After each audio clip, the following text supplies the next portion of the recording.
Friends, the topic of today's podcast is personal finance, time for a relook. In the last 1 year, a number of changes have come in the domain of personal finance. The most recent one is the change in the ATC.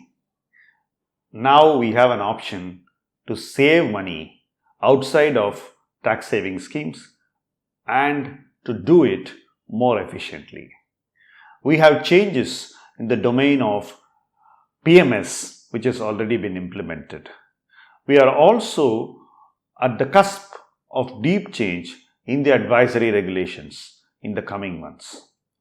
All these point to newer professional paradigms in all spaces, be it distribution of financial products, registered investment advisory, or PMS. Earlier, all we were bothered about is whether one should be in a direct option or in a distribution option. The entire emphasis of every investor had been on cost. But the last 2 years have clearly taught us one thing. The advice quality is something that is very, very critical. And accountability has been a serious concern.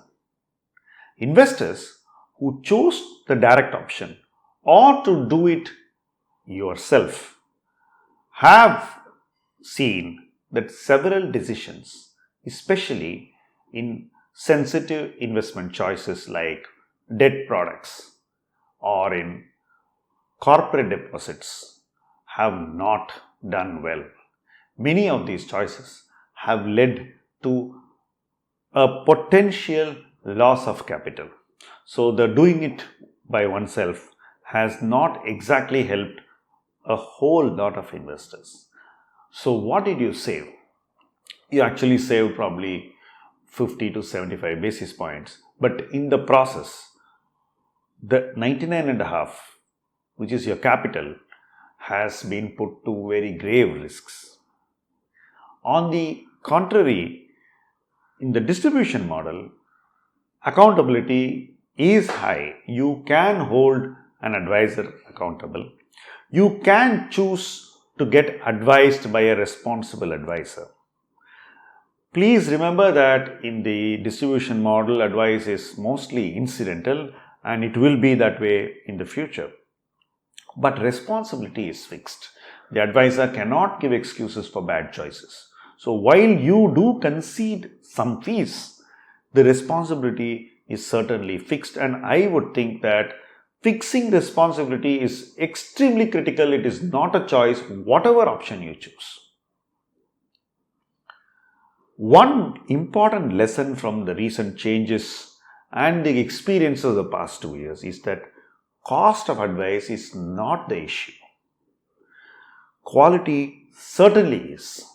Therefore, investors today must be aware and conscious of the cost, but not overly bothered by it if you are able to raise the quality of your advice.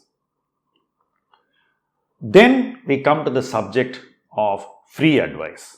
Free advice is available in plenty in the public domain. In fact, you go on the net and read, you will get all sorts of advice. There are people who put out several blogs and so many types of advices on almost everything under the sun. But most of this advice is not tailored to your individual need. A lot of advice is probably coming from the position of the person advising or is generic in nature and does not have the kind of customization that your need warrants. Another thing is that in the public domain, free advice can be categorized into very good quality, average, and bad quality. The onus of picking the right quality itself can be very heavy on you. So, though there is enough information, in fact, there is surfeit of information in the public domain and financial advice in the public domain is overflowing. The problem is that you need to pick the right advice, and that itself calls for a lot of investment of time, and most of us don't have that time, and we know it. Therefore, choosing a good advisor and then sticking to him is probably a better idea. If you are bothered about costs, ask the advisor to clearly give you a picture of what the costs are. Be aware and be conscious, but don't be overly obsessed. Importantly, get a better control over the quality of your investing and make the advisor accountable for the quality of your advising. That is the only thing that can improve your personal finance. Most people who are dealt with banks have not had the opportunity to hold anybody accountable for quality. The reason is simple. Somebody advises today, 2 years later when you discover the quality is bad, somebody else comes, he says, I'm very sorry, the earlier person has done this to you, now I will do it properly, and then you continue with that. And then after some time, you are again at the same place where you began. You go to another person and then the same process repeats. Only the degree of control varies, but you are still not getting yourself the required quality assurance. Today, it is extremely critical that you get the assurance of quality.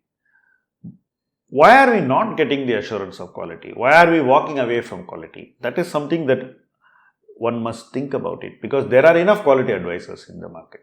The reason we are moving away from quality is that we view quality only from one metric, that is returns. If an advisor took less risk for you and did better quality investing, rest assured that your returns may sometimes be lower. It does not reflect on the integrity and competence of the advisor. It reflects on the kind of choice that he is making on your behalf in times which are challenging. Most of the investment mistakes of the last 2 years have happened at the hands of advisors who did not even understand the demands of quality. So, if you are going to look at quality only from one metric of performance, I am quite certain that the chance of tripping into the wrong products rises exponentially. It is not worth for you to put yourself in that position. You need to walk away from that and have a more quality-oriented approach where long-term returns and safety of your investments is paramount. Before I close, let me emphasize how this relook into your personal finance must evolve. What is the outcome? First, build accountability. Ensure that you hold your advisor responsible. Ensure professionalism. Understand cost. Be conscious, but please pay for quality. What comes free need not be quality. Stay advised for the long term. It is not enough to receive quality advice today and then move away from it, thinking that you can manage it afterwards. You need to constantly receive quality advice. And in the span of several years, even one small phase of bad quality advice can undo the good work done by good quality advice earlier. I know many people who lose patience over returns over very small spans of time of 1 or 2 years.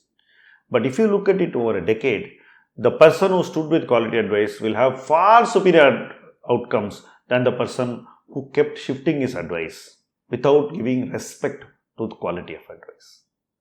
So if we really should have a paradigm shift in your personal finance, improve your outlook, improve your entire investment process and outcomes, I would think that it is absolutely paramount to stick to quality, be conscious of cost, fix responsibility, and stay invested for long. Do watch our channel. Happy investing. Thank you very much.